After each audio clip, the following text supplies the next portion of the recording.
स्थान कामाख्या मंदिर, असम। समय 17वीं सदी। भारत के असम राज्य में स्थित कामाख्या देवी मंदिर मां शक्ति के सबसे रहस्यमय और शक्तिशाली मंदिरों में से एक है। कहा जाता है कि यहाँ माता सती के शरीर का योनि अंग गिरा था और तभी से यह स्थान तंत्र साधना और दिव्य शक्तियों का केंद्र बना हुआ है। लेकिन बहुत कम लोग जानते हैं कि इस मंदिर से जुड़ी एक सच्ची घटना ने एक राजा के भाग्य को पूरी तरह बदल दिया था। 17वीं सदी में कोच बिहार राज्य के राजा नर नारायण ने कामाख्या मंदिर का पुनर्निर्माण करने का संकल्प लिया। मंदिर बहुत पुराना हो चुका था और उसमें कई स्थानों पर दरारें आ गई थीं। राजा ने अपने भाई महापात्र को बुलाया और कहा, इस मंदिर का पुनर्निर्माण मेरी सबसे बड़ी जिम्मेदारी है, लेकिन इसे बनाने में कोई बाधा नहीं आनी चाहिए।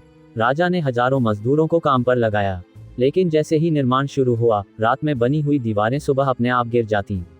कोई नहीं समझ पा रहा था कि यह कैसे हो रहा है। राजा बहुत चिंतित हो गए। उन्होंने उस समय के प्रसिद्ध तांत्रिक कृष्णानंद अघोरी को बुलाया। तांत्रिक ने मंदिर में प्रवेश किया और कुछ देर ध्यान करने के बाद कहा, राजन, यह कोई साधारण स्थान नहीं है। मां कामाख्या स्वयं यहाँ विराजमान हैं। बिना उनकी आज्ञा के यह मंदिर बनना असंभव है। राजा ने पूछा, तो क्या करना होगा? तांत्रिक ने कहा, अगर आप सच्चे हृदय से मां की पूजा करें और उन्हें प्रसन्न करें, तो ही यह निर्माण पूरा हो सकता है।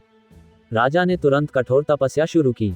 उन्होंने कई दिनों तक बिना अन्न जल के मां की उपासना की। 7वें दिन आधी रात को जब राजा मंदिर परिसर में ध्यान कर रहे थे, अचानक चारों ओर लाल रोशनी फैल गई। मां कामाख्या प्रकट हुई और कहा, राजन, तुमने सच्चे मन से मेरी आराधना की है। अब यह मंदिर बिना किसी बाधा के बनेगा। सुबह जब राजा जागे तो उन्होंने देखा कि जो दीवारें रोज गिर जाती थीं, वे पूरी मजबूती के साथ खड़ी थीं। सभी लोग ये चमत्कार देखकर हैरान रह गए। आज भी कामाख्या देवी मंदिर में हर साल अंबुबाची मेले के दौरान मां के शक्ति स्वरूप का आभास होता है। मान्यता है कि इस मंदिर में आने वाले भक्तों की हर मनोकामना पूरी होती है। क्या आपने कभी कामाख्या मंदिर का अनुभव किया है?